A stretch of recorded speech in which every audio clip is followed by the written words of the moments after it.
اعوذ باللہ من الشیطان الرجیم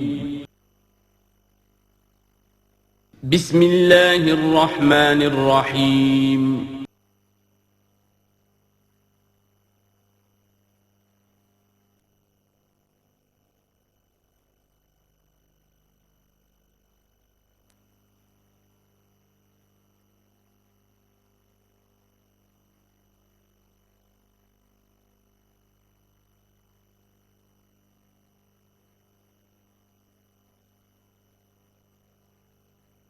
اعوذ باللہ من الشیطان الرجیم بسم اللہ الرحمن الرحیم وَلَئِنْ شِئْنَا لَنَذْهَبَنَّ بِالَّذِي أَوْحَيْنَا إِلَيْكَ ثُمَّ لَا تَجِدُ لَكَ بِهِ عَلَيْنَا وَكِيلًا إِلَّا رَحْمَةً مِّن رَّبِّكَ إِنَّ فَضْلَهُ كَانَ عَلَيْكَ كَبِيرًا۔ اور اے نبی اگر ہم چاہیں تو جو چیز ہم نے آپ کی جانب وحی کی ہے، یعنی یہ قرآن حکیم، اسے ہم آپ سے سلب کر لیں، لے جائیں، آپ کے سینے سے محو کر دیں اسے۔ خطاب بظاہر حضور سے ہے، اصل میں یہ لوگوں کو بتایا جا رہا ہے کہ ان کا جو مقام ہے، یہ خود بھی کہتے ہیں کہ میں انسان ہوں، مجھ پر اللہ کی طرف سے وحی آئی ہے، میں نے کوئی دعویٰ نہیں کیا، نہ خدائی کا دعویٰ کیا ہے، نہ میں نے یہ کہا ہے کہ میں فرشتہ ہوں، یہ اللہ کی دین ہے، اللہ کی عطا ہے جو وحی انہیں عطا ہوئی ہے۔ تو گویا کہ اسی بات کو مؤکد کرنے کا یہ ایک اسلوب ہے، ہم چاہیں تو جو چیز ہم نے انہیں دی ہے جب چاہیں سلب کر سکتے ہیں۔ ثم لا تجد لک بہ علینا وکیلا، اور پھر آپ نہ پائیں گے اپنے پاس کوئی ایسی ہستی کہ جو دوبارہ آپ کو وہ حاصل کروا دے۔ الا رحمۃ من ربک، اگر نہ ہوتی رحمت آپ کے رب کی طرف سے، یعنی آپ کی طرف سے رحمت، رب کی طرف سے رحمت آپ پر ہے، اس کے ہونے کا کوئی امکان نہیں ہے، لیکن یہ کہ اصولی اعتبار سے سمجھ لیجئے کہ نہ یہ وحی جو ہے یہ آپ کی اپنی خود ساختہ ہے، نہ آپ اس کو اپنے پاس برقرار رکھنے پر خود قادر ہیں، اللہ نے عطا کی ہے اور اللہ تعالیٰ ہی اسے آپ کے سینے میں جمع کرے گا اور محفوظ رکھے گا۔ ان فضلہ کان علیک کبیرا، اس میں کوئی شک نہیں کہ اللہ کا آپ پر جو فضل ہے وہ بہت بڑا ہے۔ اب یہ آ رہی ہے وہی جو تحدی اور چیلنج جو ہے کہ پوری کتاب کا مطالبہ شروع میں کیا گیا کہ لائیے، پوری کتاب لائیے، قرآن جیسی کتاب بنا کر لائیے۔ قل لئن اجتمعت الانس والجن علی ان یاتوا بمثل ھذا القرآن، کہہ دیجئے کہ اگر تمام انسان اور جن جمع ہو کر کوشش کریں کہ اس قرآن جیسی کوئی کتاب تصنیف کر لیں، لا یاتون الا بمثلہ ولو کان بعضهم لبعض ظہیرا، نہیں لا سکیں گے اس جیسی کتاب، تصنیف نہیں کر سکیں گے، خواہ وہ ایک دوسرے کی کتنی ہی مدد کر لیں۔ وَلَقَدْ صَرَّفْنَا لِلنَّاسِ فِي هَذَا الْقُرْآنِ مِنْ كُلِّ مَثَلٍ، اور ہم نے تو قرآن میں، اس قرآن میں لوگوں کے لیے، ان کی ہدایت کے لیے، ان کی سبق آموزی کے لیے ہر مثال بیان کر دی ہے۔ فَأَبَى أَكْثَرُ النَّاسِ إِلَّا كُفُورًا، لیکن اکثر لوگ جو ہیں وہ انکاری ہی ہیں اور وہ اڑے ہوئے ہیں کفران نعمت پر۔ وَقَالُوا لَن نُّؤْمِنَ لَكَ، اب یہ آ گئی تفصیل، وہ جو معجزے مانگتے تھے،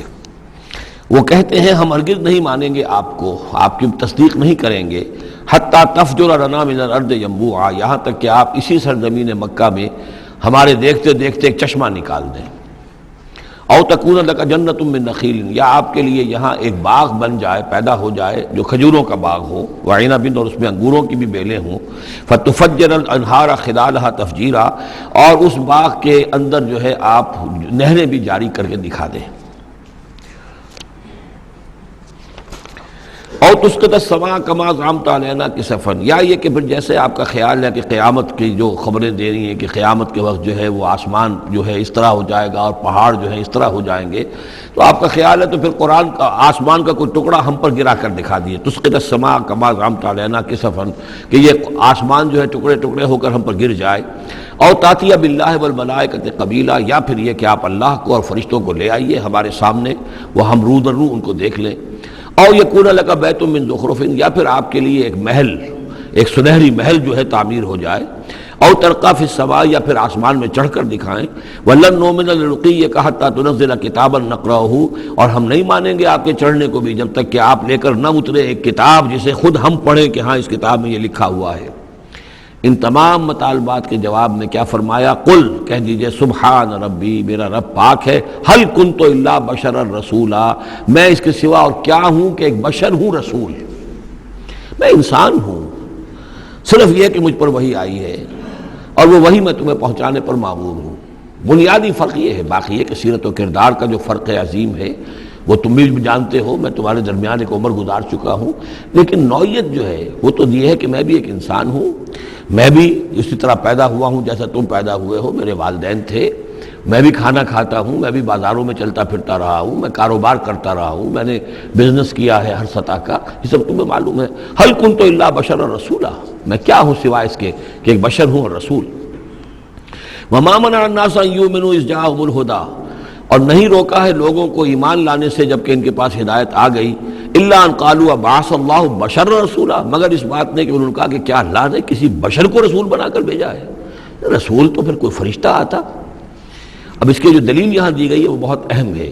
قل لو کان فی الارض ملائکۃ یمشون مطمئنین، کہہ دیجئے اگر زمین میں فرشتے آباد ہوتے اور چل رہے ہوتے یہاں پر اطمینان کے ساتھ، لنزلنا علیہم من السماء ملکا رسولا، تو پھر ہم آسمان سے ان پر کسی فرشتے ہی کو رسول بنا کر بھیجتے۔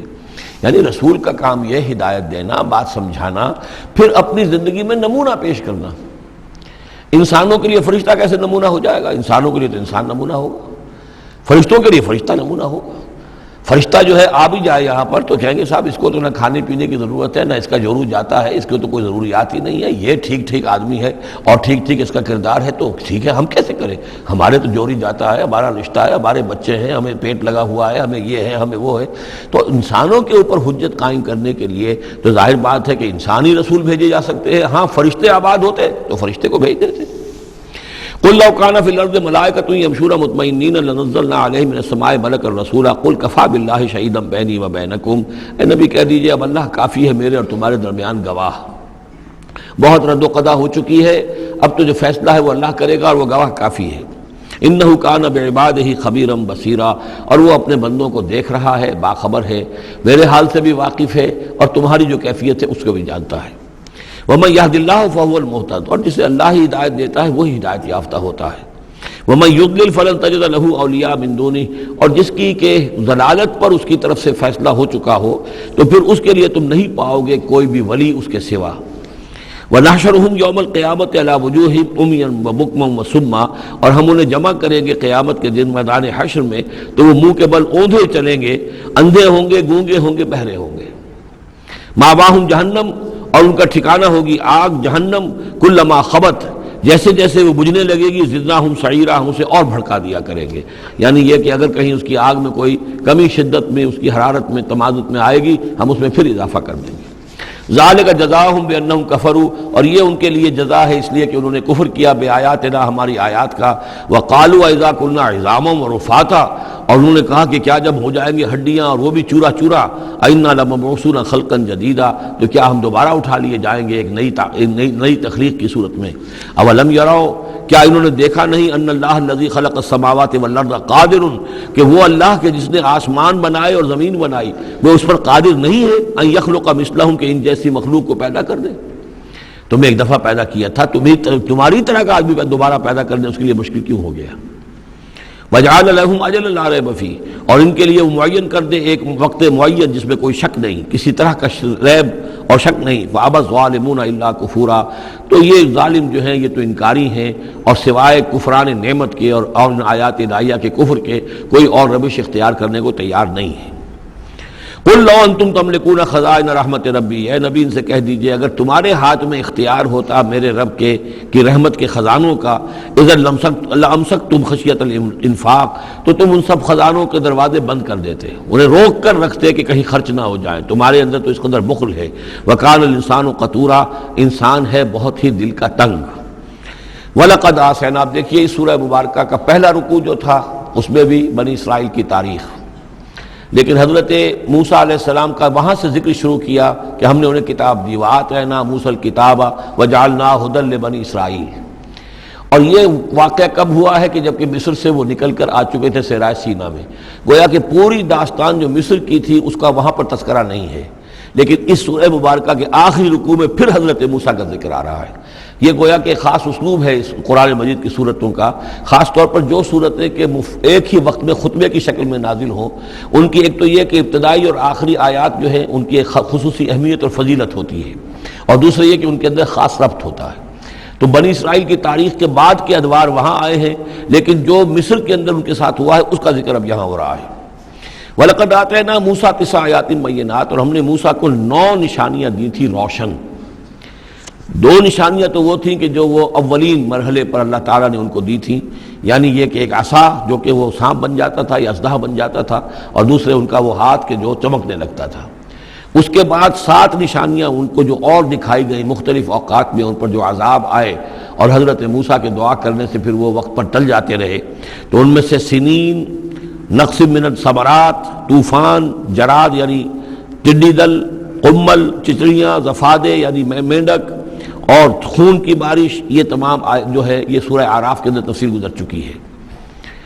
لقد آتینا موسیٰ 9 آیات بینات فصل بنی اسرائیل اذ جاءہم، تو ذرا پوچھ لو ان بنی اسرائیل سے کہ جب موسیٰ ان کے پاس آئے، فقال له فرعون، تو فرعون نے ان سے کہا انی لاظنک یا موسیٰ مسحورا، کہ میں تو یہ سمجھتا ہوں کہ اے موسیٰ تم پر کوئی جادو ہو گیا ہے۔ اب دیکھیے یہی لفظ آیا یہاں پر جو حضور کے بارے میں صورت میں آیا ہے، ان تتبعون الا رجلا مسحورا، تم نہیں پیروی کر رہے ہو مگر ایک ایسے شخص کی جس کے اوپر سحر ہو گیا ہے۔ یہی بات کہی گئی تھی حضرت موسیٰ علیہ السلام سے۔ فرعون نے کہا انی لاظنک یا فرعون مسحورا، اے فرعون میں تو یہ سمجھتا ہوں کہ تم پر جادو ہو گیا ہے۔ قال لقد علمت ما انزل هؤلاء الا رب السماوات والارض، اب ظاہر بات ہے کہ یہ حضرت موسیٰ علیہ السلام ہے، ویسے بھی جلالی مزاج تھا ان کا،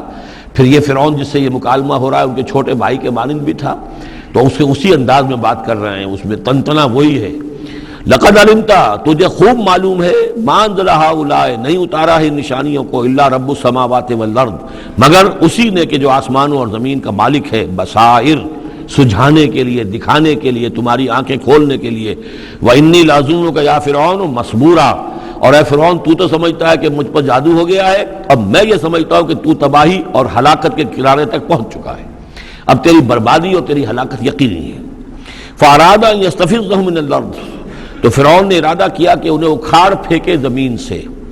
یعنی جو بھی اس نے شکل اختیار کی تھی کہ لڑکوں کو قتل کرو اور لڑکیوں کو زندہ رکھ لو، ظاہر بات ہے قوم کے استحصال کا اور اس کو ختم کرنے کا اس سے اور زیادہ عمدہ ذریعہ کیا ہو سکتا ہے۔ فاغرقناہ ومن معہ جمیعا، تو غرق کر دیا ہم نے اس کو اور اس کے جتنے بھی لوگ اس کے ساتھ تھے ان سب کو۔ وقلنا من بعدہ لبنی اسرائیل اسکنوا الارض، اور پھر ہم نے کہہ دیا بنی اسرائیل سے ان کے اس کے بعد کہ اب زمین میں تم آباد ہو جاؤ۔ فاذا جاء وعد الآخرۃ جئنا بکم لفیفا، جب پھر اگلا وعدے کا وقت آئے گا، پچھلے وعدے کا وقت آئے گا تو ہم لے آئیں گے تمہیں سب کو سمیٹ کر۔ یہ وعد الآخرت سے مراد اکثر و بیشتر تو لیا گیا آخرت کا، اور جب قیامت آئے گی، یعنی تم زمین میں رہو، قیامت آئے گی تم سب کو ہم جھاڑو پھیر کر جمع کریں گے، سب کے سب جمع ہوں گے، ایک میدان حشر میں آئیں گے، سب کے سب جمع ہو جائیں گے، جیسے کہ کہیں جو ہے وہ باغ میں جو ہے جھاڑو دی جاتی ہے اور سب کو جمع کر لیا جاتا ہے، تنکوں وغیرہ کو، جئنا بکم لفیفا، تم سب کو لپیٹ کر لے آئیں گے۔ لیکن میرا گمان یہ ہے کہ اس کے اندر اشارہ ہے اس بات کی طرف کہ جو ڈائسپورا کا پیریڈ جو چل رہا تھا بنی اسرائیل کی تاریخ کا، جو شروع ہوئے حضور کی بعثت کے وقت جو ہے 500 برس ہو چکے تھے، اور جب یہ صورت نازل ہو رہی ہے تو گویا کہ 550 برس ہو چکے تھے ان کے ڈائسپورا کو، اس لیے کہ 40 برس کی عمر میں تو حضور پر وحی شروع ہوئی ہے اور کم سے کم 10-12 سال اور بیت چکے ہیں۔ 550 برس سے وہ نکال دیے گئے تھے سرزمین فلسطین سے، اور وہ منتشر ہو گئے تھے پوری زمین میں، کوئی کہیں کوئی کہیں کوئی کہیں، لیکن اشارہ کیا جا رہا ہے کہ جب آخرت کا وقت قریب آئے گا تو تم سب کو سمیٹ کر لے آئیں گے، جیسے کہ آج ان کو جھاڑو پھیر کر پوری دنیا میں یہودیوں کو فلسطین میں جمع کیا جا رہا ہے۔ اس لیے کہ ان کا جو آخری جو انجام ہے، جس سزا کے یہ مستحق ہو چکے تھے حضرت مسیح علیہ السلام کو رد کر کے، اور جس سزا کی مزید توثیق ہو گئی جبکہ انہوں نے حضور پر بھی ایمان لانے سے انکار کر دیا، تو اب یہ کنڈیمڈ پرزنرز کے مانند ہیں کہ اب ان کی سزا تو ہو چکی ہے لیکن اس کی ایگزیکیوشن ابھی باقی ہے۔ وہ ایگزیکیوشن جو ہے ان قریب وہ وقت آنے والا ہے کہ جب ان کی ایگزیکیوشن ہوگی، اور ظاہر بات ہے پوری دنیا میں پھیلے ہوئوں کے لیے وہ ایگزیکیوشن جو ہے اس کے بجائے بہتر شکل یہ کہ ان کو سمیٹ کر لے آیا جائے۔ تو در حقیقت یہ گریٹر اسرائیل کا قیام جو بھی ہو رہا ہے، اسرائیل تو قائم ہو گیا ہے اور عین ممکن ہے کہ گریٹر اسرائیل بھی قائم ہو جائے جیسا کہ ان کا نقشہ ہے، لیکن یہ کہ وہ ان کا گریٹر گریو یارڈ بنے گا، پھر بالآخر حضرت مسیح ہی زمین پر دوبارہ نازل کیے جائیں گے اور انہی کے ذریعے سے اس قوم کی ہلاکت ہوگی آخری۔ تو جب وہ وقت آئے گا قیامت کے وعدے کا تو پھر ہم تمہیں لے آئیں گے سمیٹ کر، پوری دنیا میں سے جھاڑو پھیر کر تمہیں سب کو ایک جگہ جمع کر لیں گے۔ واللہ عالم۔ اب اس کے بعد پھر اس سورہ مبارکہ کی آخری آیات میں قرآن مجید کا تذکرہ جو ہے بڑے شاندار الفاظ میں ہے۔ وَبِالْحَقِّ أَنزَلْنَاهُ وَبِالْحَقِّ نَزَلَ۔ اس کو تو جب تک اس طرح زور دے کر نہ پڑھا جائے تو اس کا جو اصل جو ہے، اس کا اثر وہ ظاہر نہیں ہوتا۔ اس قرآن کو ہم نے حق کے ساتھ نازل کیا ہے اور یہ حق کے ساتھ نازل ہوا ہے۔ یہ بالکل ایسے ہی ہے جیسے کہ سورۃ طارق میں ہے وَمَا هُوَ بِالْحَزْلِ إِنَّهُ لَقَوْلٌ فَصْلٌ وَمَا هُوَ بِالْحَزْلِ۔ یہ قرآن اب قول فیصل بن کر نازل ہوا ہے، جیسے کہ حضور نے فرمایا، حضرت عمر رضی اللہ تعالیٰ عنہ راوی ہیں، ان اللہ یرفع بہذا الکتاب اقواما ویضع بہ آخرین۔ اب اللہ تعالیٰ اسی کتاب کی بدولت قوموں کو اٹھائے گا، مسلمانوں کو اٹھایا، عروج پر پہنچایا، اور اب ہم مسلمانوں نے اسے ترک کر دیا تو ہمیں زمین پر گرا دیا ہے۔ خار از محجوری قرآن شدی، شکوہ سنجے گردش دوران شدی، اے تو شبنم برزمی افتندئی، در بغل داری کتاب زندگی۔ وَبِالْحَقِّ أَنزَلْنَاهُ وَبِالْحَقِّ نَزَلَ وَمَا أَرْسَلْنَاكَ إِلَّا مُبَشِّرًا وَنَذِيرًا۔ اور اے نبی ہم نے نہیں بھیجا ہے آپ کو مگر بشارت دینے والا اور نذیر بنا کر، خبردار کرنے والا۔ وَقُرْآنًا فَرَقْنَاهُ، اور یہ قرآن جو ہے اس نے ہم نے ٹکڑے ٹکڑے کر کے بھیجا ہے، تھوڑا تھوڑا کر کے بھیجا ہے، ایک دم پورا نہیں اتار دیا ہے۔ لِتَقْرَأُوهُ عَلَى النَّاسِ عَلَى مُكْثٍ، تاکہ آپ یہ پڑھیں لوگوں پر، لوگوں کو سنائیں پڑھ کر، ٹھہر ٹھہر کر، حالات کے مطابق، جن حالات سے کہ آپ کی دعوت اور تحریک گزر رہی ہو اسی کی مناسبت سے آیات نازل ہوں۔ سابقہ رسولوں کے حالات میں سے بھی جو واقعات کے اس دور کے ساتھ مناسبت رکھنے والے ہیں انہی کا تذکرہ کیا جائے۔ وَنَزَّلْنَاهُ تَنزِيلًا، اور ہم نے اس کو اتارا ہے تھوڑا تھوڑا کر کے۔ قُلْ آمِنُوا بِهِ أَوْ لَا تُؤْمِنُوا، اے نبی کہہ دیجئے تم اس پر ایمان لاؤ خواہ نہ لاؤ۔ ان الذین اوتوا العلم من قبلہ، یقیناً وہ لوگ جنہیں اس سے پہلے علم دیا گیا تھا، اذا یتلی علیہم، جب یہ قرآن ان کو پڑھ کر سنایا جاتا ہے، یخرون للاذقان سجدا، تو وہ اپنی ایڑیوں کے، اپنی ٹھوڑیوں کے بل سجدے میں گر پڑتے ہیں۔ ویقولون، اور کہتے ہیں سبحان ربنا، یہ یقیناً ہوں گے جب قرآن یہ کہہ رہا ہے تو یہود کے علماء میں سے اس وقت جب تک کہ براہ راست جو کنفرنٹیشن نہیں ہوئی تھی، حضور ابھی مدینے نہیں آئے تھے، دور دور سے خبریں آ رہی تھیں، تو بعض لوگ ہوں گے کہ جو دل کے اندر ان کے یہ نیکی کے جذبات جو ہیں وقتی طور پر اٹھے ابھرے، اور انہوں نے قرآن مجید کو پہچان کر پھر یہ کہ وہ سجدے میں گرے اللہ کے سامنے۔ وَيَقُولُونَ سُبْحَانَ رَبِّنَا إِن كَانَ وَعْدُ رَبِّنَا لَمَفْعُولًا، اور وہ کہتے ہیں پاک ہے ہمارا رب، اور یقیناً ہمارے رب کا وعدہ تو پورا ہو کر رہنا ہی تھا۔ اللہ کا تو وعدہ تھا، اللہ نے کہا تھا کہ ایک آخری نبی میں بھیجوں گا، اللہ نے کہا تھا اس کے منہ میں اپنا کلام ڈالوں گا۔ یہ کتاب استثناء جو ہے ڈیٹرانومی، اس کا باب جو ہے 18، اس کی 18 اور 19ویں آیات کے اندر ہے کہ میں ان کے بھائیوں میں سے اے موسیٰ تیرے مانند ایک نبی اٹھاؤں گا، ان کے بھائیوں میں سے، بنی اسرائیل کے بھائی بنی اسماعیل، ان میں سے تیرے مانند ایک نبی اٹھاؤں گا اور اس کے منہ میں اپنا کلام ڈالوں گا، اور وہ لوگوں سے وہی کچھ کہے گا کہ جو میں اسے بتاؤں گا۔ اب اس کی مصداق آ گیا، ان کان وعد ربنا لمفعولا، یقیناً ہمارے رب کا وعدہ تو پورا ہونا ہی تھا۔ وَيَخِرُّونَ لِلْأَذْقَانِ يَبْكُونَ، اور وہ گر پڑتے ہیں اپنی ٹھوڑیوں کے بل روتے ہوئے۔ وَيَزِيدُهُمْ خُشُوعًا، اور ان کے اندر خشوع اور خضوع کے اندر اضافہ ہو جاتا ہے۔ آیت سجدہ ہے، سجدہ کر لیجئے۔ عظیم خزانے ہیں معرفت خداوندی کے اور توحید ربانی کے۔ اسی طرح کی 2 آیات آئیں گی سورہ کہف کے آخر میں۔ قُلِ ادعوا اللَّهَ أَوِ ادعوا الرَّحْمَٰنَ، کہو کہ چاہے اللہ کہہ کر پکار لو اور چاہے رحمان کہہ کر پکار لو۔ أَيَّمَّا تَدْعُوا، جس سے تم پکارو، فَلَهُ الْأَسْمَاءُ الْحُسْنَى، یہ جان لو کہ تمام اچھے نام اسی کے ہیں، ہر خیر، ہر خوبی، ہر بلائی، ہر حسن، ہر کمال، ہر جمال، جو بھی تم تصور کر سکتے ہو، any good, any beauty, any perfection, جس چیز کا تصور کرو وہ اللہ کی ذات میں بتمام و کمال موجود ہے۔ فَلِلَّهِ الْأَسْمَاءُ الْحُسْنَى قُلِ ادعوا اللَّهَ أَوِ ادعوا الرَّحْمَٰنَ أَيَّمَّا تَدْعُوا فَلَهُ الْأَسْمَاءُ الْحُسْنَى وَلَا تَجْهَرْ بِصَلَاتِكَ وَلَا تُخَافِتْ بِهَا، اور جب اس سے تم سرگوشی کیا کرو، مناجات کیا کرو نماز پہ، تو نہ تو اپنی آواز بہت پست رکھو اور نہ ہی اس کو بہت زیادہ بلند کرو۔ وَابْتَغِ بَيْنَ ذَلِكَ سَبِيلًا، بلکہ اس کے بین ایک روش اختیار کرو۔ آخری آیت جو ہے یہ یوں سمجھیے کہ اپنے مضمون کی مناسبت کے اعتبار سے تو واقعتاً یہ ہے کہ یہ سورہ اخلاص کے تقریباً ہم وزن آیت ہے۔ 5 انداز سے اس میں اللہ تعالیٰ کی توحید اور عظمت کا بیان ہے ایک آیت میں۔ قُلِ الْحَمْدُ لِلَّهِ، کہیے کل حمد، کل شکر اللہ کے لیے، الذی لم یتخذ ولدا، دوسری بات جس نے کہ کسی کو اپنی اولاد نہیں بنایا، نہ بیٹا نہ بیٹی، لم یلد ولم یولد، سورہ اخلاص۔ ولم یکن لہ شریک فی الملک، نمبر 3، اس کا کوئی ساجی نہیں ہے پادشاہی میں، تنہا مالک ہے، مالک الملک، کوئی اختیار کسی کے پاس نہیں ہے۔ چوتھی بات، وَلَمْ يَكُنْ لَهُ وَلِيٌّ مِّنَ الذُّلِّ، اس کا کوئی ولی کمزوری کی وجہ سے نہیں ہے۔ تم دوستیاں نبھاتے ہو، پالتے ہو اس لیے کہ تمہیں ضرورت ہوتی ہے، دوست وقت پہ کام آئے گا۔ تم اس کی کبھی کوئی ناجائز بات بھی ماننے پہ مجبور ہو جاتے ہو، دوست ہے اس کی بات کیسے ٹال دوں، اس لیے کہ دل میں یہ ہوتا ہے کہ کبھی مجھے بھی اس سے کوئی بات منوانی پڑے گی، ضرورت ہو سکتا ہے۔ اللہ کو کوئی احتیاج نہیں، تمہاری دوستیوں کے ساتھ تمہاری احتیاجیں، تمہاری کمزوریاں بھی وابستہ ہیں۔ اللہ کی دوستی ہے لیکن اس کی کسی کمزوری کی بنیاد پر نہیں، یہ تصور ذہن سے نکال دو۔ لہذا اللہ پر کوئی دھونس نہیں جما سکتا، اللہ سے کوئی بات کوئی جبرن جو ہے اپنی طاقت کے بل پر بنوا نہیں سکتا۔ اور سب سے بڑی پھر 5ویں بات، وَكَبِّرْهُ تَكْبِيرًا، اس کی تکبیر کرو جیسے کہ تکبیر کا حق ہے۔ اور تکبیر کرو کہ میں نے ترجمہ کیا ہے، تکبیر کہنے سے صرف نہیں ہو جاتی، اللہ اکبر کہنا جو ہے یہ تو صرف ایک پہلا درجہ ہے۔ ہم نے کہا اللہ بڑا ہے، اللہ کو بڑا کرو جیسا کہ بڑا ہونا چاہیے۔ تمہاری پارلیمنٹ میں اس کی بڑائی مانی جائے، طے ہو اس پارلیمنٹ کے اوپر تلوار لٹکی ہوئی ہے، کتاب و سنت کے خلاف کوئی قانون سازی یہاں نہیں ہو سکتی، تب معلوم ہوا کہ اس پارلیمنٹ میں اللہ بڑا ہے۔ تمہاری عدالت کے اندر اللہ بڑا ہو، معلوم ہو کہ اللہ کے قوانین کے خلاف یہاں کوئی فیصلہ نہیں ہو سکتا۔ وَمَن لَّمْ يَحْكُم بِمَا أَنزَلَ اللَّهُ فَأُولَٰئِكَ هُمُ الْكَافِرُونَ، جب تک اس پر عمل نہیں ہوتا اللہ بڑا کہاں ہے؟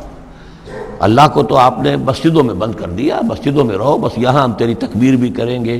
جو بھی ہے، جو بھی ہم کچھ تسبیح تحمید کرتے رہیں گے، بازار سے باہر نہ، مارکیٹ میں بھی کوئی اور چیز بڑی ہے، گھر میں بھی بیوی بڑی ہے، کیا کریں بیوی نہیں مانتی، کیا کریں جی عورتیں نہیں مانتی، بات تو واقعی غلط ہے، آپ جو کہہ رہے ہیں بات صحیح ہے، لیکن کیا کریں عورتیں نہیں مانتی، کون بڑا ہے؟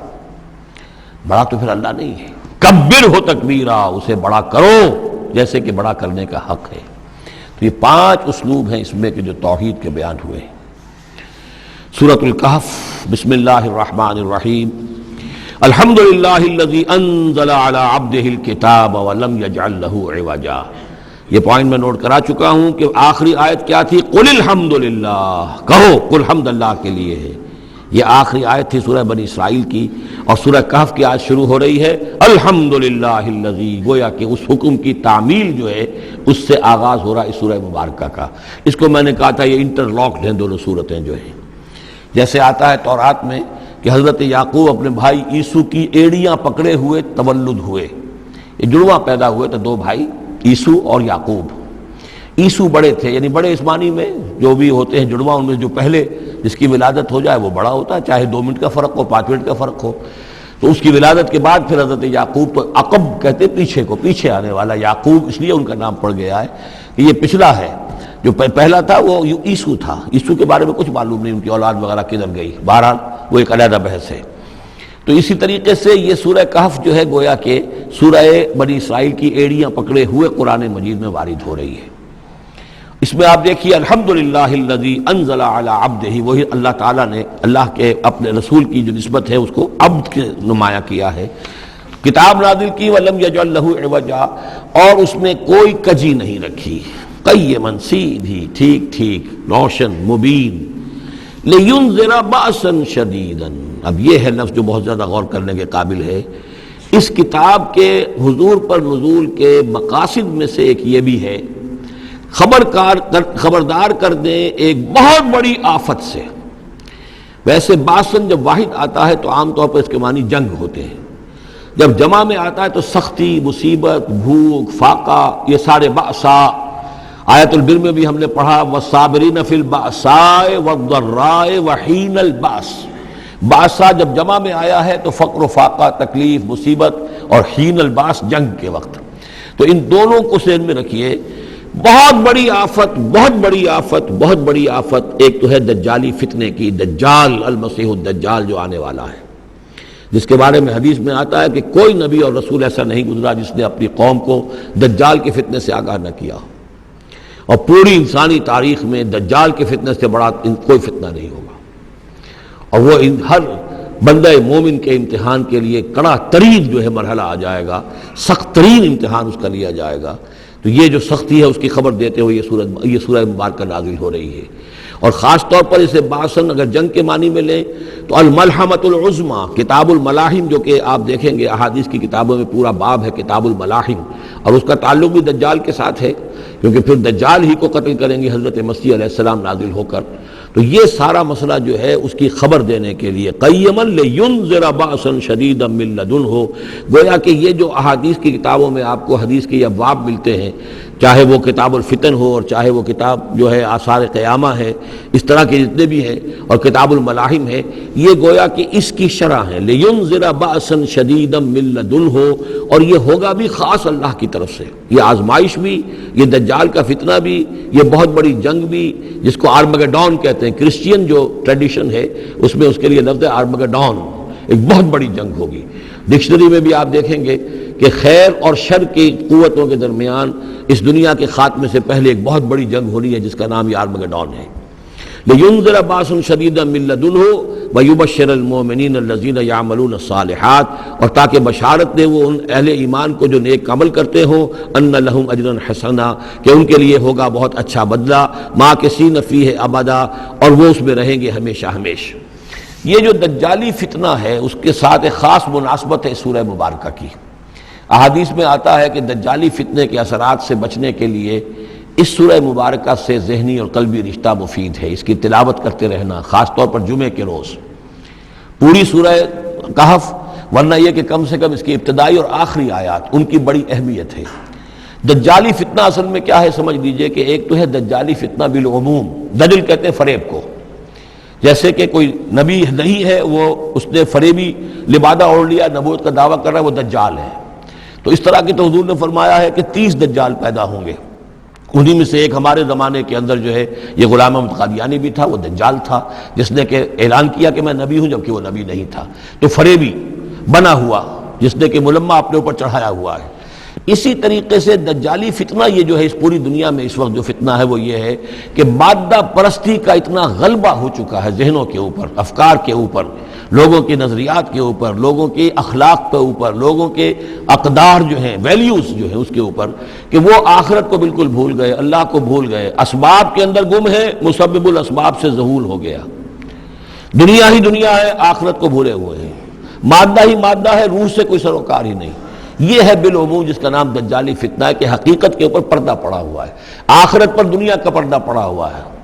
یہ دنیا جو ہے در حقیقت کیا ہے؟ وَمَا الْحَيَاةُ الدُّنْيَا إِلَّا مَتَاعُ الْغُرُورِ، یہ دھوکے کا سامان ہے. اصل زندگی کو اس نے ڈھانپا ہوا ہے. ہم نے یہ سمجھ لیا کہ زندگی یہی ہے، اسی کے لیے بھاگ دوڑ، محنت، صبح و شام، اسی کے مستقبل کی فکر ہے، لیکن اصل جو زندگی اس کی کوئی فکر ہی نہیں ہے. باقی ایک دجال جو ہے جو آئے گا وہ معاملہ احادیث کے اندر بھی بڑی طوالت کے ساتھ ہے، اور اس میں کافی پیچیدگیاں بھی ہیں، بعض چیزیں جو ہیں ایک دوسرے سے کچھ مختلف بھی ہیں، اس میں پھر اہل علم کو بہرحال مطابقت پیدا کرنی پڑتی ہے. میں نے جہاں تک اپنی کوشش کی ایک رائے تک میں پہنچا ہوں، لیکن ابھی میں اسے بیان نہیں کر رہا ہوں. بہرحال دجالی فتنے کی خبریں موجود ہیں بہت شدت کے ساتھ، اور اس صورت کا پڑھنا جو ہے اس میں بہت مفید ہے. اس صورت کے مضامین کا دجالی فتنہ بالعموم سے کیا تعلق ہے وہ تو اس ہم دورہ ترجمہ دوران کے اس کے دوران بھی آپ کو معلوم ہو جائے گا. لیکن اس کے جو خاص بڑے مباحث ہیں، خاص طور پر یہ کہ ایک ہمارے بہت بڑے عالم گزرے ہندوستان میں اس صدی کے آغاز میں، مولانا مناظر حسن گیلانی، انہوں نے اس میں باقاعدہ کتاب لکھی ہے، آپ کو مل جائے گی بازار میں بھی، اصحاب کہف کے جو کا معاملہ، سورہ کہف کے مباحث ہیں ان کے. میں نے اس کو اپنی ایک تقریر کے اندر کسی خطاب جمعہ میں سورہ کہف کے مضامین کا خلاصہ بیان کیا تھا، جس کا عنوان ہے دنیا کی حقیقت. ظاہر بات ہے تفاصیل زیادہ جو ہیں وہ میرے لیے ممکن نہیں ہے کہ اس دورہ ترجمہ کے دوران بیان کر سکوں. وَيُنذِرَ الَّذِينَ قَالُوا اتَّخَذَ اللَّهُ وَلَدًا، اور خبردار کر دے ان لوگوں کو جنہوں نے کہا کہ اللہ نے بیٹا بنایا. یہ ساری دجالیت جو ہے اس کی جڑ کیا ہے؟ مسیحیت، جو موجودہ مسیحیت ہے، جو حقیقت میں مسیحیت نہیں ہے، پالزم ہے، جس کی بنیاد تثلیث پر ہے کہ اللہ کا بیٹا بنا دیا حضرت مسیح علیہ السلام کو، اور انہیں کفارہ بنا دیا تمام جو بھی مان لے ان کو ان کے گناہوں کا، پیش کی معافی ہے ان کے گناہوں کی جو حضرت مسیح پر ایمان لے آئے. اور نمبر 3 شریعت ساقط کر دی. اور نمبر 4 سارا اختیار جو ہے وہ پوپ کے ہاتھ میں دے دیا گیا کہ تم جو چاہو جس چیز کو چاہو حلال کرو، جس چیز کو چاہو حرام کر دو. ان چیزوں نے مل کر نفس مذہب کو اس قدر قابل نفرت شے بنا دیا کہ یورپ کے عوام کے اندر مذہب کے خلاف شدید نفرت پیدا ہو گئی. چنانچہ اس کے بعد جب مسلمانوں کے زیر اثر وہاں پر علم پھیلا ہے، ہسپانیہ کی یونیورسٹیوں سے علوم اور فنون جو ہیں یہ فرانس اور اٹلی اور جرمنی کے نوجوان آتے تھے اور وہاں آ کر وہ قرطبہ اور غرناطہ اور طلیطلہ کی یونیورسٹیوں سے پڑھ کر جاتے تھے، تو ان کے زیر اثر جو ایک ریفرمیشن شروع ہوئی، اصلاح مذہب اور ایک رینائسنس، تحریک احیاء العلوم، وہ جو اصل تو تحریک تھی اس بات کی کہ انسان علم کی طرف دوبارہ رجوع کرے، لیکن یہ کہ وہ علم جب آگے بڑھا ہے تو وہاں پہ عیسائیت کے خلاف جو رد عمل تھا اس کی وجہ سے اس میں مذہب کی دشمنی جو ہے اس تحریک کے اندر خود بخود شامل ہو گئی۔ تو مذہب سے بیزاری، روحانیت کا انکار، آخرت سے بالکل بے پرواہی اور اس کا بھی انکار، اور خدا ہے یا نہیں ہے اس سے کوئی سروکار نہیں، یہ جو اس تہذیب کے اصل میں اثرات بنے ہیں سارے، یہ اسی غلطیوں کا یہ اثرات ہیں، نتائج ہیں کہ جو عیسائی مذہب کے اندر جو یہ تحریفات کر کے جو غلطیاں کی گئی ہیں، اس کو یہاں کہا گیا ہے کہ ان لوگوں نے کہ جنہوں نے یہ عقیدہ ایجاد کیا، ما لہم بہ من علم، ان کے پاس اس کے لیے کوئی علمی سند نہیں ہے، ولا لآبائہم، نہ ان کے آباء و اجداد کے پاس کوئی سند تھی، کبرت کلمۃ تخرج من افواہہم، بہت بڑی بات ہے جو ان کے منہ سے نکل رہی ہے، بہت بڑی گستاخی ہے جو یہ اللہ تعالیٰ کی شان میں کر رہے ہیں، ان یقولون الا کذبا، یہ نہیں کہہ رہے مگر جھوٹ، سراسر سیدھا سفید جھوٹ بول رہے ہیں، فلعلک باخع نفسک علی آثارہم، تو اے نبی شاید کہ آپ اپنے آپ کو ہلاک کر لیں گے ان کے جو اثرات پڑنے والے ہیں، عیسائیت کے اس غلط عقیدے کے جو نتائج برآمد ہوئے ہیں، جب یہ نتائج ظاہر ہوں گے تو وہ اتنے سنگین ہوں گے، فلعلک باخع نفسک، کہ ان کے احساس سے اور ان کے ادراک سے شاید کہ آپ اپنے صدمے سے اپنے آپ کو ہلاک کر لیں، ان لم یؤمنوا بہذا الحدیث اسفا، اگر یہ لوگ اس حدیث پر، اس قرآن پر، یہ بات جو بتائی جا رہی اس پر ایمان نہ لائے، اس پر ایمان نہ لائے، اپنے اس غلط عقیدے پر قائم رہے، اس غلط مذہب کو انہوں نے برقرار رکھا، تو اس کا جو رد عمل ہوگا نوع انسانی پر، اور اس سے تاریخ انسانی اور انسانی ثقافت جس غلط رخ پر پڑے گی، جو دجالیت کا فتنہ اسے جنم لے گا، ان تمام چیزوں کے اثرات سے شاید آپ کو اتنا صدمہ ہو کہ فلعلک باخع نفسک علی آثارہم ان لم یؤمنوا بہذا الحدیث اسفا، انا جعلنا ما علی الارض زینۃ لہا، ہم نے زمین کے اوپر جو کچھ ہے اسے اس کا گہنا بنا دیا ہے، بناؤ سنگھار بنا دیا ہے، زینت بنا دیا ہے۔ یہ آپ نوٹ کر لیجئے، لفظ زینت اور زمین میں اس کی زیبائش اور آرائش یہ اس سورہ مبارکہ کا عمود ہے، یعنی اس کو اتنا کھبا دیا ہے نگاہوں میں اللہ نے کہ آخرت سے خود بخود انسان غافل ہو جاتا ہے، یہ پردہ پڑ گیا ہے، چمک دمک ہے، یہ کاریں ہیں، یہ بلڈنگیں ہیں، یہ کوٹھیاں ہیں، یہ عالیشان عمارتیں ہیں، یہ کیا کچھ اس کی جو یوں سمجھیے پومپ اینڈ شو جو ہے اس وقت دنیا کا، اور ظاہر بات ہے امریکہ میں جا کر دیکھیے تو جو کچھ یہاں دیکھ رہے ہیں اس سے 10 گنا 100 گنا 1000 گنا آپ کو نظر آئے گا، عقلیں دنگ ہو جاتی ہیں۔ نتیجہ کیا نکلتا ہے کہ انسان یہ سمجھتا ہے کہ اصل شے یہی مادہ ہی ہے، اصل ہدایت پہ یہی لوگ ہیں، یہی لوگ ہیں صحیح معنی میں کہ جنہوں نے واقعتاً علم حاصل کیا ہے، لہذا ان کی غلط تہذیب، ان کا غلط تمدن، ان کے تمام غلط ثقافت کے معاملات کے بھی ہم اسی طریقے سے پیروی کر رہے ہیں۔ یہ سارا مسئلہ جو ہے وہ اس لیے ہے کہ یہ چمک دمک دنیا کی زیبائش اور آرائش اس سے ہم متاثر ہیں۔ انا جعلنا ما علی الارض زینۃ اللہ، جو کچھ زمین کے اوپر ہے اسے ہم نے اس کے لیے بناؤ سنگھار بنا دیا، لنبلوہم، تاکہ ہم آزمائیں ان کو، ایہم احسن عملا، کون ہے ان میں سے اچھے عمل کرنے والا۔ یعنی اب یوں دیکھیے وہ شعر جو ایک ہے، اگرچہ ذرا تھوڑا سا شان باری تعالیٰ کے اعتبار سے تو شاید اتنا مناسب نہ ہو، لیکن یہ کہ مفہوم کو ادا کرتا ہے کہ رخ روشن کے آگے شمع رکھ کر وہ یہ کہتے ہیں ادھر آتا ہے دیکھیں یا ادھر پروانہ جاتا ہے، ایک طرف ذات باری تعالیٰ ہے اور ایک طرف یہ دنیا ہے، اس کی چمک دمک ہے۔ اب یہ پروانہ جو ہے یہ انسان، اس کا امتحان ہے، آیا یہ اللہ اور آخرت کی طرف جا رہا ہے یا دنیا کی طرف اور دنیا کی زیبائش اور آرائش کی طرف جا رہا ہے۔ جو زیبائش اور آرائش کی طرف چلا گیا وہ گیا، وہ تباہ و برباد ہو گیا، فقط خسر خسرانا مبینہ۔ اور جس نے اس دنیا کی زیبائش اور آرائش اس سے منہ موڑ کر وہ جو حقیقت جو اصل حسن ازلی ہے اللہ تعالیٰ کا اور اس کا جو جلال اور کمال ہے اور جو آخرت کی نعمتیں ہیں ان کو اختیار کر لیا، وہ کامیاب ہو گیا۔ تو امتحان اتنا ہی ہے کہ رخ روشن کے آگے شمع رکھ کر وہ یہ کہتے ہیں ادھر جاتا ہے دیکھیں یا ادھر پروانہ آتا ہے۔ وَإِنَّا لَجَاعِلُونَ مَا عَلَيْهَا صَعِيدًا جُرُزًا، اور یہ کہ جو کچھ بھی اس پر ہے ہم ایک وقت آئے گا کہ اس کو بنا کر رکھ دیں گے جیسے کہ میدان جس میں سے کہ فصل کاٹ لی گئی ہو۔ جب قیامت ہوگی کیا ہوگا یہاں پر اسی زمین کو؟ نہ یہاں پہ کوئی وہ پہاڑ رہ جائیں گے کوٹ کوٹ کر چپٹی کر دی جائے گی، نہ یہ آپ کے پاس جو ہے وہ اسکائی اسکریپرز رہ جائیں گے، نہ یہ اعلیٰ شان عمارتیں ہوں گی، کچھ نہیں ہوگا۔ یہ سب برابر ہوگا جیسے کہ کسی کھیت کے اندر فصل کاٹ دی جاتی ہے تو اب وہ پڑا ہوتا ہے ویران۔ وَإِنَّا لَجَاعِلُونَ مَا عَلَيْهَا صَعِيدًا جُرُزًا، ہم اسے کر کے چھوڑیں گے ایسا کھیت کہ جہاں پر چورا پڑا ہوا ہو، صرف بچا کھچا جو ہے وہ اس کا توڑی کا اور کچھ نہ ہو۔ ام حسبت ان اصحاب الکہف والرقیم کانوا من آیاتنا عجبا، اب یہاں سے اصحاب کہف کی بات شروع ہو رہی ہے، کیونکہ پوچھوایا تھا یہودیوں نے اصحاب کہف کون تھے۔ کیا تم سمجھتے ہو کہ اصحاب الکہف والرقیم، رقیم جو ہے ان کی تختی تھی ایک جس کے اوپر ان کے حالات لکھ کر، جو ان کے ایک جو کہف تھی ان کی غار جو تھی اس کے اوپر لگا دی گئی تھی، تو انہیں اصحاب الکہف بھی کہتے ہیں، اصحاب الرقیم بھی کہتے ہیں، یہ دونوں انہیں ایک ہی گروہ کے نام ہیں۔ کیا وہ تمہارے خیال میں ہماری بڑی عجیب آیات میں سے تھا؟ یعنی واقعتاً بات تو ایک غیر معمولی تھی، لیکن حقیقت میں ہمارے ہاں تو ہماری تخلیق میں، ہماری صنائی میں اس سے ہزاروں گنا زیادد عجیب باتیں ہوتی ہیں، ہمارے لیے تو وہ کچھ ہے ہی نہیں کسی بھی درجے میں، تم سمجھتے ہو کہ شاید وہ بہت بڑی بات ہے۔ یہ سابق کہف کا جو قصہ ہے، اب میں سمجھتا ہوں کہ پورے وثوق کے ساتھ ہم کہہ سکتے ہیں کہ یہ قصہ کیا تھا۔ دیکھیے جب حضرت مسیح علیہ السلام آئے ہیں تو یہ پورا علاقہ جو ہے فلسطین کا، اور یہاں پہ جو آپ نے تبلیغ کی ہے، تو یہ اس وقت رومن امپائر کا ایک حصہ تھا۔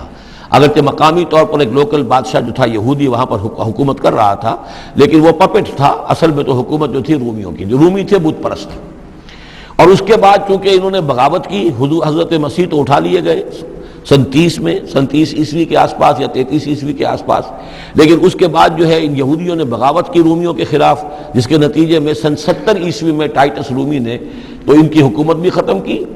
اور بیت المقدس کو برباد کیا، یروشلم کو تباہ کیا، 1,33,000 یہودیوں کو قتل کیا اور ان کو بھیج دیا، نکال دیا وہاں سے باہر۔ اس وقت کا معاملہ یہ ہے کہ اب کوئی اکے دکے جو بھی رہ جاتے تھے یہاں پر، کوئی یہودی یا عیسائی، یہودیوں کو تو نکال دیا، عیسائی رہ گئے، لیکن عیسائیوں پر بھی بہت ظلم ہوتا تھا۔ یہ موحد تھے، حضرت عیسیٰ کے ماننے والے، وہ بت پرست تھے۔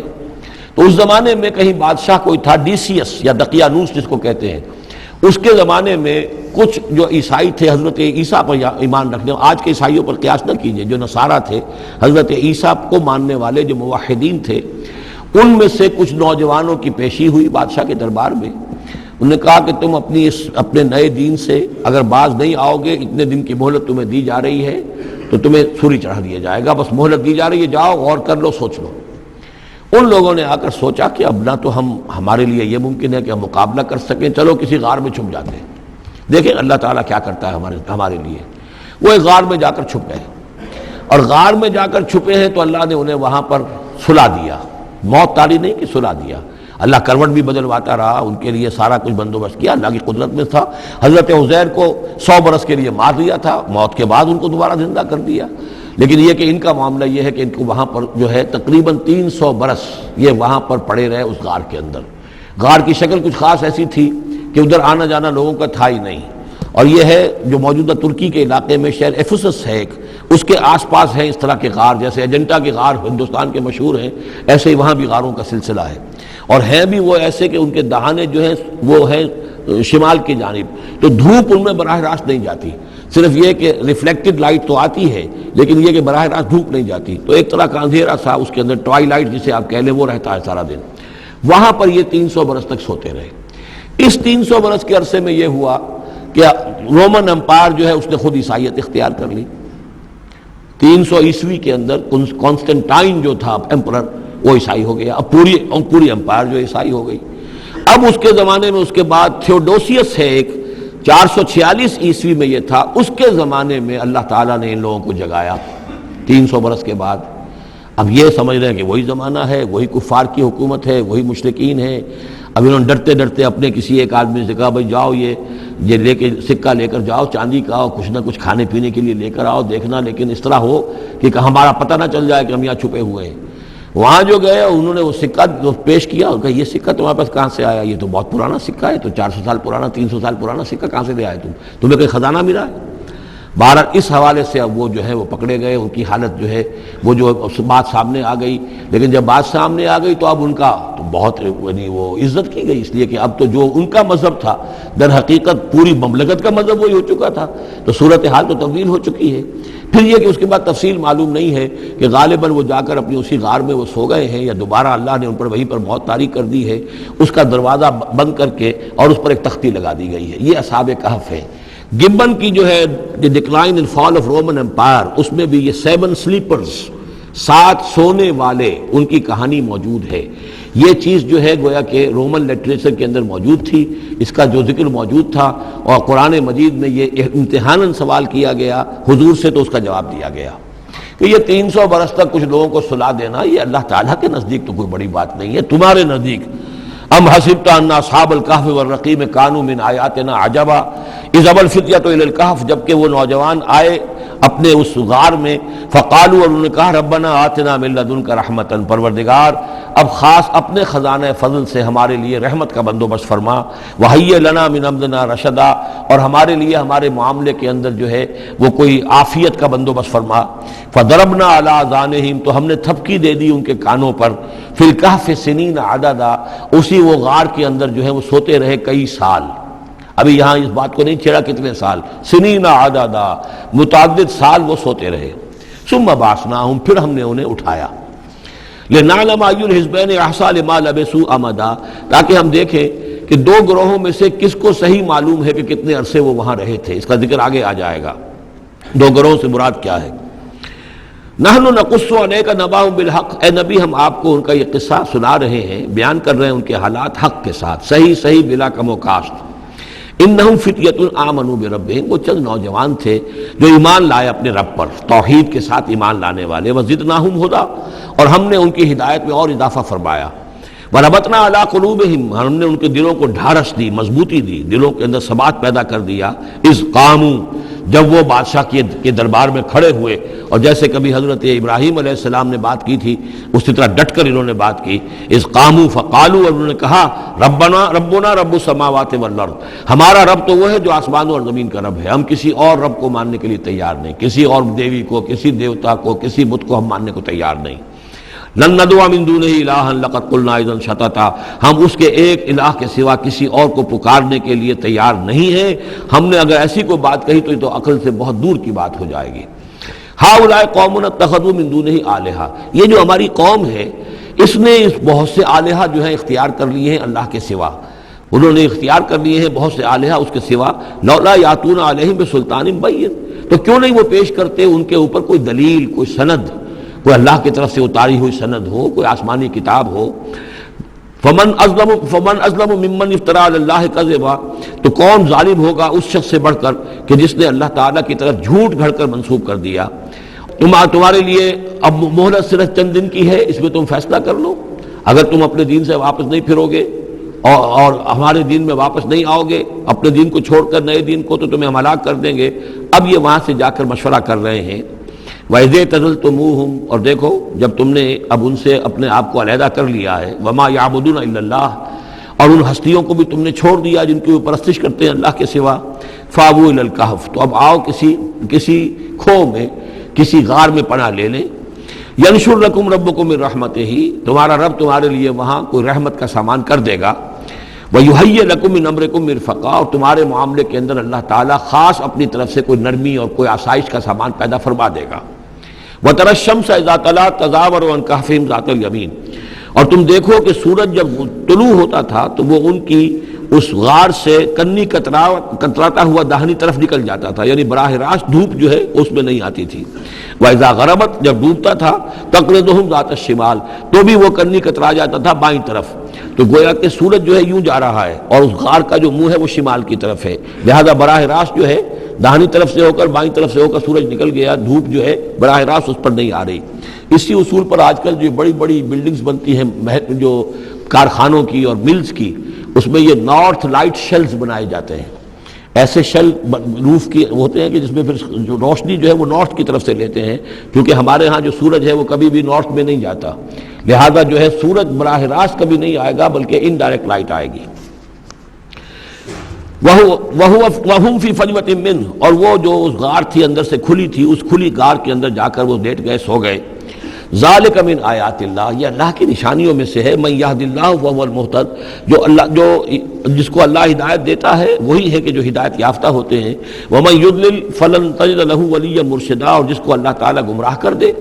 جس کی گمراہی کا فیصلہ فرما دے، پھر اس کے لیے تم نہیں پاؤ گے کوئی بھی جو حمایتی ہو، مددگار ہو، اس کو راہ پر لانے والا۔ وَتَحْسَبُهُمْ أَيْقَاظًا، صورتحال ایسی تھی کہ تم اگر اس کو دیکھتے تو یہ سمجھتے کہ وہ جاگ رہے ہیں، وَهُمْ رُقُودٌ، حالانکہ وہ سو رہے ہیں۔ وَنُقَلِّبُهُمْ ذَاتَ الْيَمِينِ وَذَاتَ الشِّمَالِ، ہم ان کو کروٹیں بھی دلواتے رہے، داہنی طرف بھی بائیں طرف بھی، تاکہ یہ ہے کہ وہ بیڈ سورز نہ ہو جائیں، ہم جدید اصطلاح میں اگر استعمال کریں تو کروٹ بھی دلوا رہا ہے اللہ تعالیٰ۔ اللہ تعالیٰ کو ہر قدرت حاصل ہے، اس کے فرشتے معمور ہیں جو کر رہے ہیں، نرسنگ بھی ہو رہی ہے۔ ذات الشمال وکلبہم باسط ذراعیہ بالوسیط، ان کا ایک کتا بھی تھا جو اپنے دونوں ہاتھ پھیلا کر، دونوں اگلے جو ہیں پاؤں جو ہاتھ اس کو سمجھیے، اور اس کے کوئی بہت ہی خونخوار قسم کا کتا تھا جو اس غار کے منہ پر اپنے دونوں ہاتھ پنجے آگے پھیلا کر بیٹھا ہوا ہے زور سے۔ اس کا نتیجہ کیا نکلتا تھا؟ لَوِ اطَّلَعْتَ عَلَيْهِمْ، اگر اچانک تمہارا کہیں وہاں گزر ہو جائے، لَوَلَّيْتَ مِنْهُمْ فِرَارًا وَلَمُلِئْتَ مِنْهُمْ رُعْبًا، تو وہاں سے تمہارے اوپر غروب طاری ہو جائے، خوف طاری ہو جائے، اور میں وہاں سے تم بھاگو کہ بڑا بھیانک منظر ہے، ایک کہف ہے، اندر اندھیرا ہے، اور آگے جو ہے بڑا کوئی ٹیریئر بل قسم کا کتا جو ہے وہ بیٹھا ہوا ہے، خوفناک قسم کا، اور اس نے اپنے پنجے بھی آگے کیے ہوئے ہیں۔ وَلَمُلِئْتَ مِنْهُمْ رُعْبًا وَكَذَلِكَ بَعَثْنَاهُمْ، اسی طرح پھر ہم نے انہیں ایک وقت میں اٹھایا، لِيَتَسَاءَلُوا بَيْنَهُمْ، تاکہ وہ آپس میں ایک دوسرے سے سوال کریں۔ قَالَ قَائِلٌ مِّنْهُمْ كَمْ لَبِثْتُمْ، ان میں سے ایک نے کہا کتنے عرصے یہاں ہم رہے ہوں گے، کیا خیال ہے آپ کا؟ قَالُوا لَبِثْنَا يَوْمًا أَوْ بَعْضَ يَوْمٍ، انہوں نے کہا کہ ہم رہے ہوں گے ایک دن یا دن کا کچھ حصہ، تھوڑی سی نیند ہم نے لی ہے، استراحت کی ہے، اور کیا کیا ہے۔ قَالُوا رَبُّكُمْ أَعْلَمُ بِمَا لَبِثْتُمْ، کچھ اور تھے، انہوں نے کہا چھوڑو اس بات کو، اللہ تمہارا جانتا ہے کتنی دیر رہے، 2 گھنٹے رہے، 2 دن رہے، کیا پتا، ہمیں کیا معلوم۔ فَبْعَثُوا أَحَدَكُمْ بِوَرِقِكُمْ هَٰذِهِ، تو لو یہ چاندی کا سکہ، ورق جو ہے چاندی کو کہتے ہیں، تو اس کو دے کر ایک آدمی کو بھیجو إِلَى الْمَدِينَةِ، شہر کی طرف، فَلْيَنظُرْ، وہ دیکھے، أَيُّهَا أَزْكَىٰ طَعَامًا، کہاں سے کوئی پاکیزہ خوراک مل سکے۔ ظاہر بات ہے کہ وہ ان کا جو تصورات تھے، موحد بھی تھے تو وہ پاکیزہ کھانا بھی چاہتے تھے۔ أَيُّهَا أَزْكَىٰ طَعَامًا فَلْيَأْتِكُمْ بِرِزْقٍ مِّنْهُ، تو اس میں سے کچھ ہمارے لیے راشن لے آئے۔ وَلْيَتَلَطَّفْ، اور دیکھے کہ وہ نرمی کرے، کسی سے جھگڑ نہ پڑے،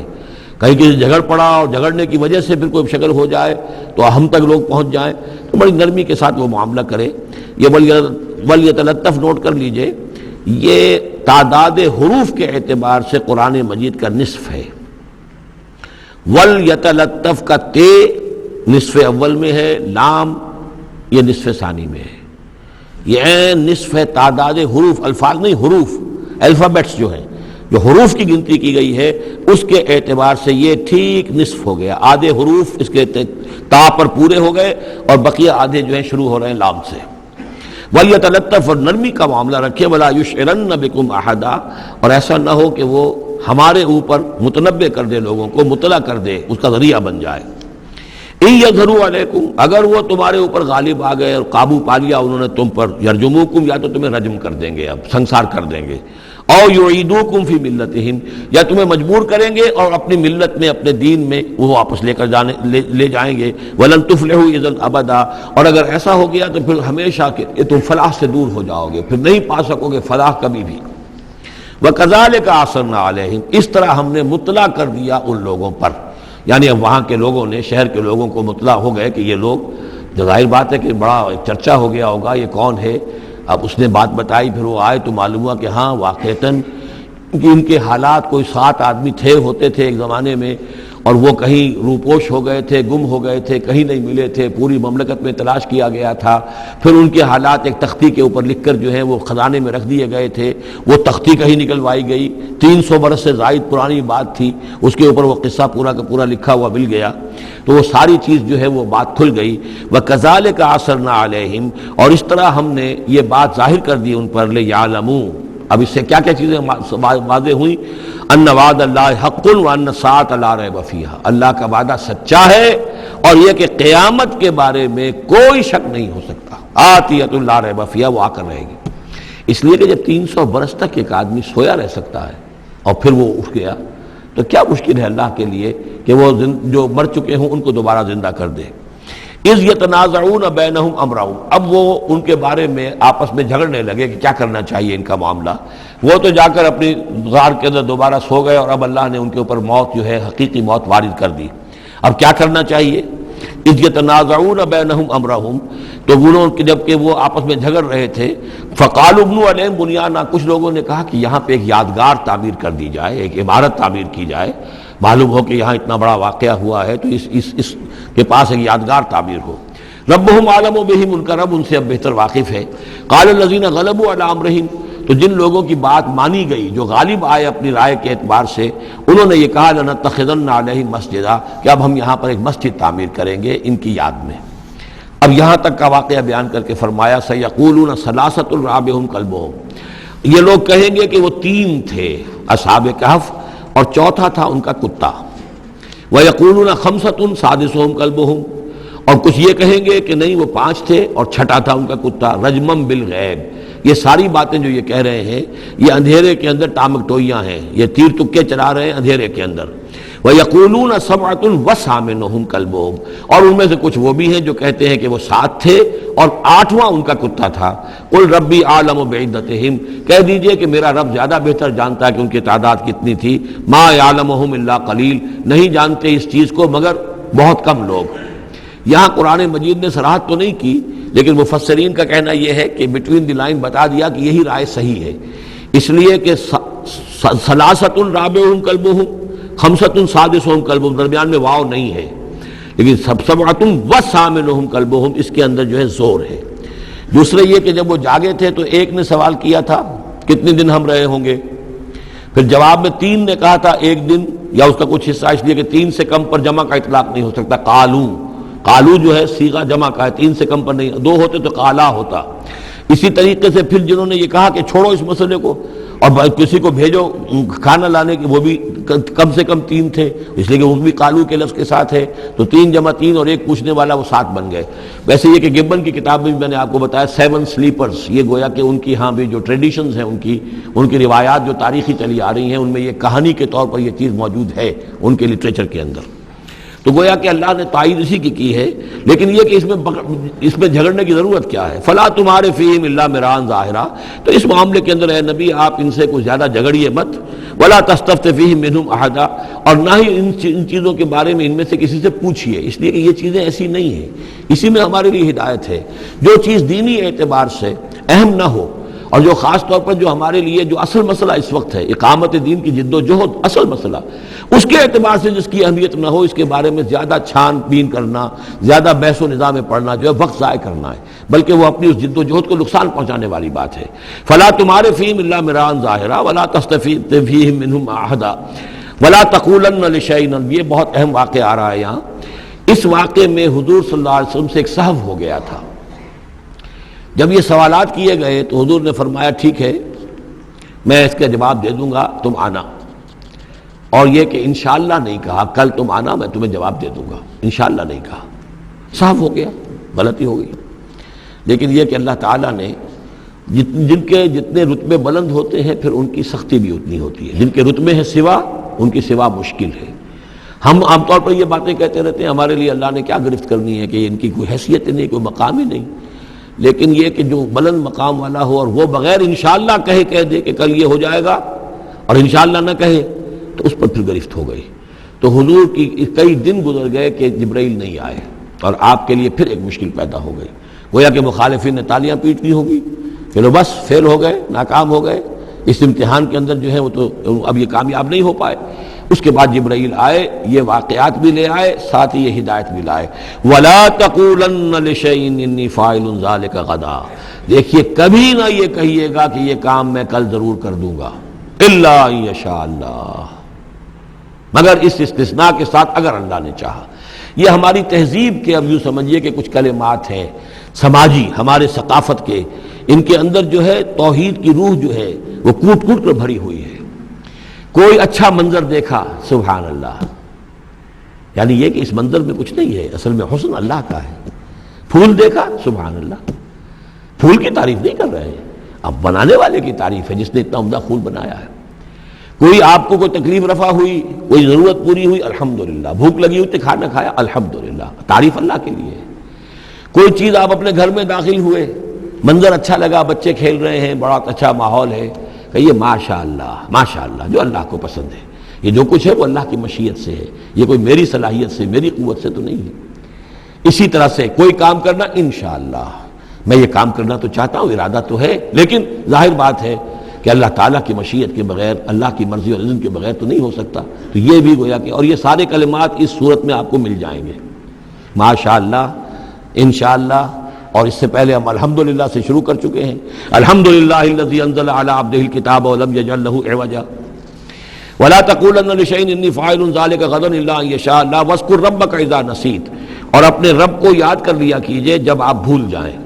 یعنی یہ کہ اگر کسی وقت بھول جائیں تو پھر جب یاد آ جائے وَاذْكُرْ رَبَّكَ، تو پھر اللہ تعالیٰ کی طرف دھیان لگائیے۔ وَقُلْ عَسَىٰ أَن يَهْدِيَنِ رَبِّي لِأَقْرَبَ مِنْ هَٰذَا رَشَدًا، اور کہیے کہ ہو سکتا ہے کہ میرا رب اس معاملے میں اس سے بہتر راہ کی طرف میری رہنمائی کر دے، یعنی میں یہ کیوں کہوں کہ یہ کام میں کروں گا، ہو سکتا ہے اللہ تعالیٰ جو ہے اس سے بہتر کوئی صورتحال پیدا کر دے۔ لہذا اس معاملے کے اندر بھی کوئی زیادہ جازم ہو جانا نہیں چاہیے، بلکہ معاملات کو تفویض الامر الی اللہ، سپردم بتو مایا خیشرا تو دانی حساب کم و بیشرا، تو اس طریقے سے انسان جو ہے اللہ تعالیٰ کے حوالے کیے رکھے۔ وَلَبِثُوا فِي كَهْفِهِمْ ثَلَاثَمِائَةٍ سِنِينَ وَازْدَادُوا تِسْعًا، اور وہ رہے اپنی اس غار میں 300 برس اور اس کے اوپر 9 سال۔ اس کی تعبیر کیا ہے؟ شمسی حساب سے 300 برس، اور یہ 300 برس جو شمسی ہوتے ہیں جو سولر کیلنڈر کے، وہ قمری حساب سے 309 بن جاتے ہیں۔ اس حوالے سے یہ دونوں عدد بالکل صحیح ہے۔ قُلِ اللَّهُ أَعْلَمُ بِمَا لَبِثُوا، کہیے یہ بھی اللہ بہتر جانتا ہے کتنے عرصے رہے، اس میں بھی بحث میں پڑھنے کی ضرورت نہیں۔ لَهُ غَيْبُ السَّمَاوَاتِ وَالْأَرْضِ، اللہ تعالیٰ ہی کے اختیار میں ہے اور اللہ ہی کے علم میں ہے غیب کل کا کل آسمانوں اور زمین کا۔ اب صرف بہی واس میں، کیا ہی عجیب اور اچھا ہے وہ دیکھنے والا، اور کیا ہی اچھا ہے وہ سننے والا، اس کی سماعت، اس کی بصارت کا تم کیا اندازہ کرو گے۔ ما لہم من دونہ من ولی، ان کا کوئی ساتھی اور پشت بنا اور مددگار اور حمایتی نہیں ہے اس کے سوا۔ ولا یشرک فی حکمہ احدا، اور وہ اپنے حکم اور اختیار اور اپنی حاکمیت کے حق میں کسی کو شریک کرنے کو تیار نہیں ہے۔ یہ جو توحید حاکمیت جو ہے، اس کے بارے میں نوٹ کر لیجئے، سورہ یوسف میں ہم نے پڑھا ان الحکم الا للہ امر اللہ تعبدوا الا ایاہ ذالک الدین القیم۔ سورہ بنی اسرائیل کی آخری آیت میں آیا ولم یکن لہ شریک فی الملک، بادشاہت میں اس کا کوئی شریک نہیں۔ یہاں فرمایا ولا یشرک فی حکمہ احدا، وہ اپنے حکم اور حاکمیت کے اختیار میں کسی کو شریک کرنے کے لیے تیار نہیں۔ وَاتْلُ مَا أُوحِیَ إِلَیْکَ مِن کِتَابِ رَبِّکَ، اور اے نبی تلاوت کیجئے جو آپ کی طرف وحی کی گئی ہے آپ کے رب کی کتاب میں سے، یعنی یہ جو سخت حالات ہیں جن سے آپ گزر رہے ہیں، دباؤ ہے آپ پر بہت شدید، اس میں آپ کے لیے سہارا کیا ہے؟ وَمَا صَبْرُکَ إِلَّا بِاللَّهِ، اور اللہ کے ساتھ اپنا قلبی تعلق اور ذہنی رشتہ قائم کرنے کے لیے سب سے مؤثر ذریعہ کیا ہے؟ قرآن مجید کی تلاوت۔ وَاتْلُ مَا أُوحِیَ إِلَیْکَ مِن کِتَابِ رَبِّکَ، جو بھی آپ کی طرف وحی کیا گیا ہے آپ کے رب کی کتاب میں سے، اس کی تلاوت کرتے رہا کیجئے۔ لا مبدل لکلماتہ، اس کی باتوں کو بدلنے والا کوئی نہیں ہے۔ وَلَن تَجِدَ مِن دُونِہ مُلْتَحَدًا، اور اس کے سوا آپ کو کہیں کوئی پناہ نہیں ملے گی۔ پناہ دینے والا بھی وہی ہے، کوئی اور پناہ نہیں دے سکے گا۔ سختی کتنی بھی ہے جھیلیے، برداشت کیجئے، اس سختی کو آسان بنا سکتے ہیں اللہ کی کتاب کی تلاوت کیجئے اور کر کے سناتے رہیے اپنے ساتھیوں کو بھی، اسی سے تمہارے اوپر یہ سختیاں جو ہیں ہلکی ہو جائیں گی، ان بھاری چیزوں کو برداشت کرنا آسان ہو جائے گا۔ لیکن جان لیجئے پناہ ملے گی تو اللہ کے دامن میں۔ لن تجد من دونہ ملتحدا واصبر نفسک مع الذین یدعون ربهم بالغداۃ والعشی، اور اپنے آپ کو روکے رکھیے اور صبر کیجئے ان لوگوں کے ساتھ جو اپنے رب کو پکارتے ہیں صبح و شام۔ یہ اگرچہ غرباء میں سے ہیں، یہ بلال ہیں، یہ عبداللہ ابن ام مکتوم ہیں، یہ نابینا ہیں، یہ ابو فقی ہیں، یہ غلام ہیں، یہ عمار ہیں، اور یہ اسی طریقے سے خباب ہیں، لوہار ہیں۔ یہ لوگ جو ہیں آپ ان کی اس رفاقت کو غنیمت سمجھیے۔ وَاصْبِرْ نَفْسَكَ مَعَ الَّذِينَ يَدْعُونَ رَبَّهُم بِالْغَدَاةِ وَالْعَشِيِّ يُرِيدُونَ وَجْهَهُ، وہ اللہ کی رضا کے طالب ہیں، طلبگار ہیں، اللہ سے محبت کرنے والے ہیں۔ وَلَا تَعْدُ عَيْنَاكَ عَنْهُمْ، اور دیکھیے آپ کی نگاہیں ان سے ہٹ کر، ادھر نہ جائیں جن کے پاس دولت ہے، انہم ترید زینت الحیات الدنیا، کہیں آپ کی نگاہ ادھر نہ جائے جہاں زیبائش ہے، آرائش ہے، دنیا کی چمک دمک ہے، دولت ہے، آپ ولید بن مغیرہ کی طرف تو متوجہ ہوں اور عبداللہ ابن ام مکتوم کی جانب نہ ہو، معاذ اللہ ایسا نہ کیجیے۔ یہ بالکل وہی بات ہے جو ہم سورہ ہجر میں بھی پڑھ چکے ہیں، وَلَا تَمُدَّنَّ عَيْنَيْكَ إِلَىٰ مَا مَتَّعْنَا بِهِ أَزْوَاجًا مِّنْهُمْ زَهْرَةَ الْحَيَاةِ الدُّنْيَا، یہ جو بھی ہم نے ان کو دے رکھا ہے دنیا کا ساز و سامان، چمک دمک، اس کی طرف آپ کی نگاہیں نہ اٹھے۔ وَلَا تَعْدُ عَيْنَاكَ عَنْهُمْ، آپ کی نگاہیں ان سے ہٹ کر، انہیں نظر انداز کر کے ان لوگوں کی طرف نہ متوجہ ہو جائیں، ترید زینت الحیات الدنیا، تو کیا آپ بھی دنیا کی، کہ لوگوں کو یہ گمان ہونے لگے، شک ہو جائے کہ آپ کی نگاہ میں بھی دنیا کی زینت کا جو ہے بہت اس کی اہمیت ہے۔ وَلَا تُطِعْ مَنْ أَغْفَلْنَا قَلْبَهُ عَنْ ذِكْرِنَا، اور مت بات مانیے اس کی جس کے دل کو ہم نے اپنی یاد سے غافل کر دیا ہے، وَاتَّبَعَ هَوَاهُ، اور جو اپنی خواہش نفس کی پیروی کر رہا ہے، وَكَانَ أَمْرُهُ فُرُطًا، اور اس کا کام جو ہے وہ اعتدال سے بہت ادھر ادھر ہو گیا ہے۔ بارک اللہ لی ولکم فی القرآن العظیم ونفعنی وإیاکم بالآیات والذکر الحکیم۔